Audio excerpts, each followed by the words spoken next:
Assalamualaikum Bu Giarti, pripun kabarnya hari ini Bu? Waalaikumsalam warahmatullahi wabarakatuh. Mbak Dari, alhamdulillah kabar baik, sehat. Mbak Dari, ya Mbak pripun kabaripun? Alhamdulillah, kula piyambak nggih sehat Bu. Pangapunten Bu, mengganggu waktunya Ibu. Ya. Begini, saya ingin sharing sama Ibu. Apakah Ibu Giarti ada waktu untuk hari ini? Oh ada, Oh, bisa saja monggo. Nggih Bu. Begini Bu, saya kan ada tugas terkait calon guru penggerak nggih Bu. Iya, iya. Nah, di sini saya ditugaskan untuk mewawancarai beberapa kepala sekolah. Nah, wawancara tersebut terkait praktik pengambilan keputusan Bu. Nah, bolehkah saya nanti mengajukan beberapa pertanyaan pada Bu Giarti? Bisa. Nggih. Monggo, apa yang mau di atur ke sama saya? Monggo, tak persilahkan. Nggih, matur suwun. Iya. Jadi begini Bu, Ya. selama ini bagaimana Ibu dapat mengidentifikasi kasus-kasus yang merupakan dilema etika atau bujukan moral? Ya, saya tentunya Mbak, melihat dari sudut pandang masalah moral dan etika itu gitu. Kalau masalah etika itu sudah merupakan suatu kesalahan, tentunya kan itu merupakan suatu kesalahan yang fatal, benar lawan salah. Tetapi kalau misalnya itu merupakan suatu etika yang benar, tentunya itu ya saya harus mengambil keputusan itu merupakan suatu dilema etika. Itu saja. Itu yang saya bisa jawab dari sendiri. Nggih. Kemudian Bu, selama ini bagaimana Bu Giarti menjalankan pengambilan keputusan di sekolah kita ini Bu, di SD Negeri 1 Delingo, terutama untuk kasus-kasus di mana ada dua kepentingan yang sama benar atau sama-sama mengandung nilai kebajikan? Ya tentunya saya melakukan itu Mbak, mengidentifikasi dulu kasus dari berbagai sudut ya toh, dari sudut pandang itu, terus kemudian menimbang secara matang dulu agar supaya tidak ada pihak yang saya rugikan. Selanjutnya Bu, kira-kira langkah-langkah atau prosedur seperti apa yang biasa Ibu lakukan selama ini? Ya, langkah-langkah yang saya lakukan tentunya yang hampir sesuai atau hampir sama dengan masalah yang dihadapi. Pertama, menentukan penyebab permasalahan, terus kemudian menentukan siapa yang terlibat dalam melakukan itu. Ya. Saya juga menanyakan kepada orang-orang yang terdekat dengan penyebab itu, yang melakukan itu, kepada orang-orang yang dekat. Kemudian saya berdiskusi pada itu teman-teman saya, warga sekolah, dan juga mungkin saya juga memanggil yang bersangkutan yang ada hubungannya dengan sekolah, contohnya misalnya wali murid dan komite, tentunya warga sekolah juga itu akan saya libatkan. Jadi terus kami akan menimbang lagi dari berbagai sudut pandang sebelum memutuskan atau mengambil solusi yang terbaik untuk masalah itu. Luar biasa. Kemudian Bu, hal-hal apa saja yang selama ini Ibu Giarti lakukan atau yang Ibu Giarti anggap efektif dalam pengambilan keputusan pada kasus-kasus dilema etika?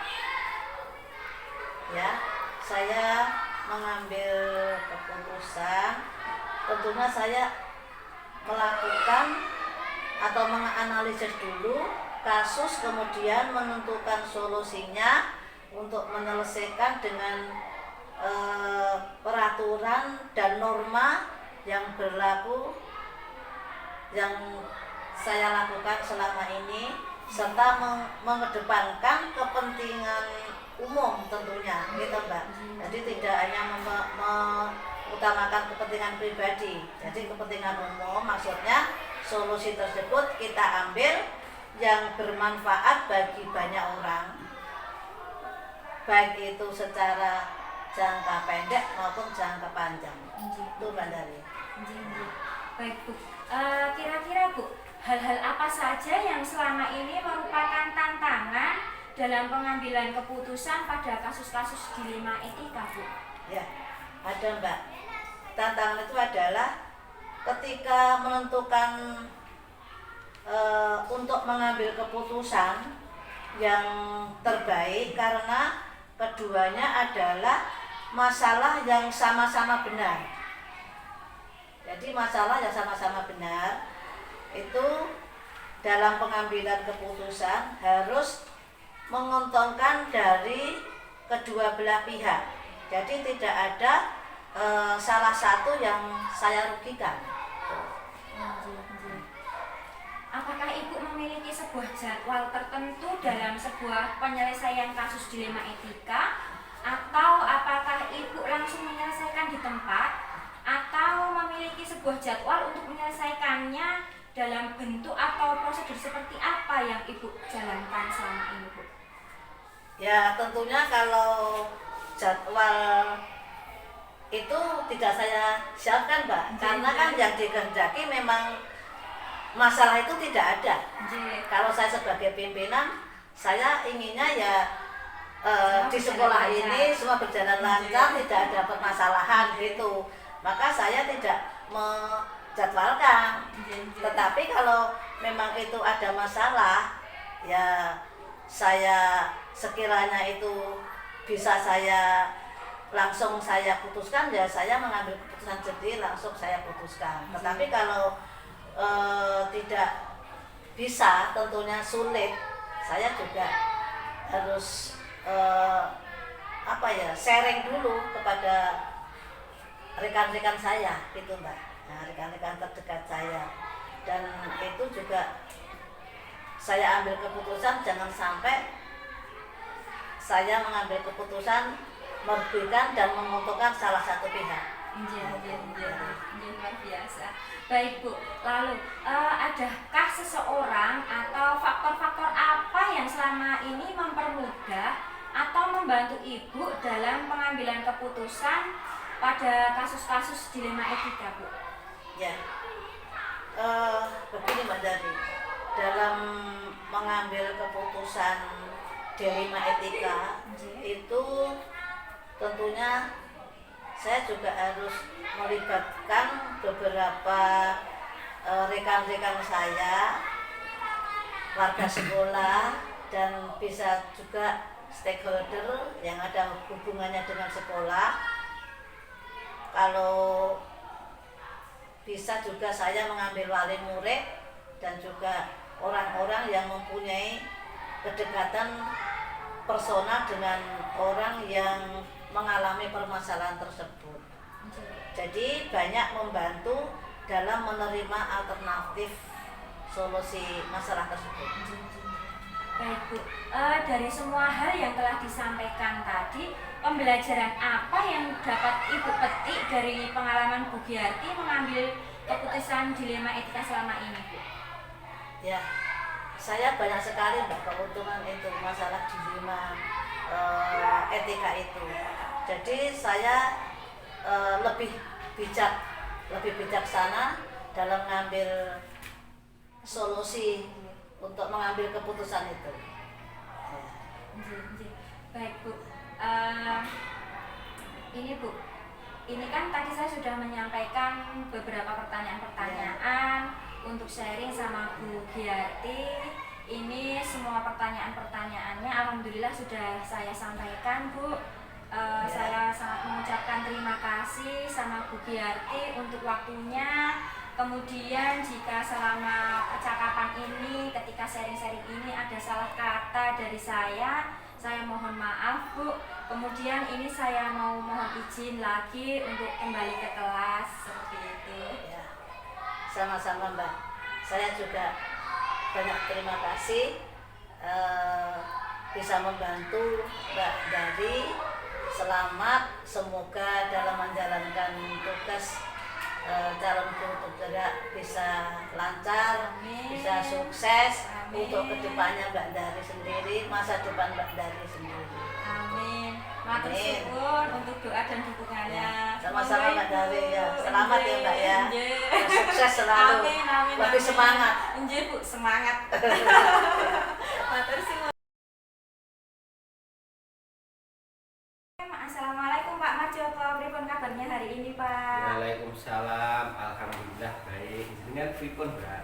Alhamdulillah, kabar saya juga baik Pak. Sebelumnya perkenalkan Pak, nama saya dari Suprapti, saya mengajar di SD Negeri 1 Ndelimo.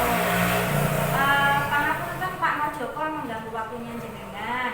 Ini saya pengen sharing-sharing sama Bapak. Apakah Pak Marjoko ada waktu pagi hari ini? Ada Mbak, monggo. Apa yang bisa saya bantu? Oke, alhamdulillah sih Pak kalau ada waktu.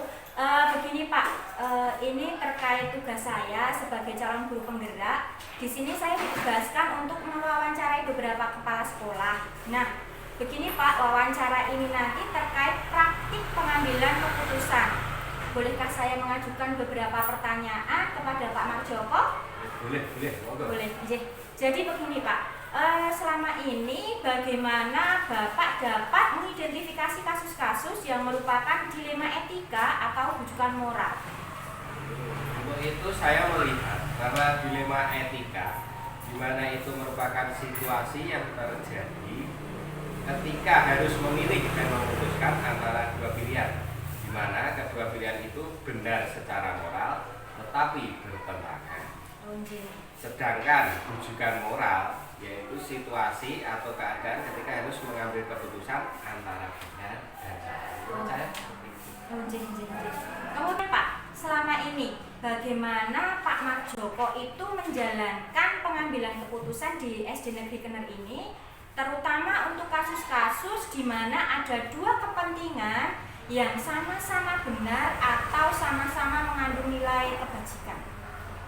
Sebelum keputusan diambil dalam dilema etika, terlebih dahulu yang dilakukan adalah mengumpulkan fakta yang terjadi.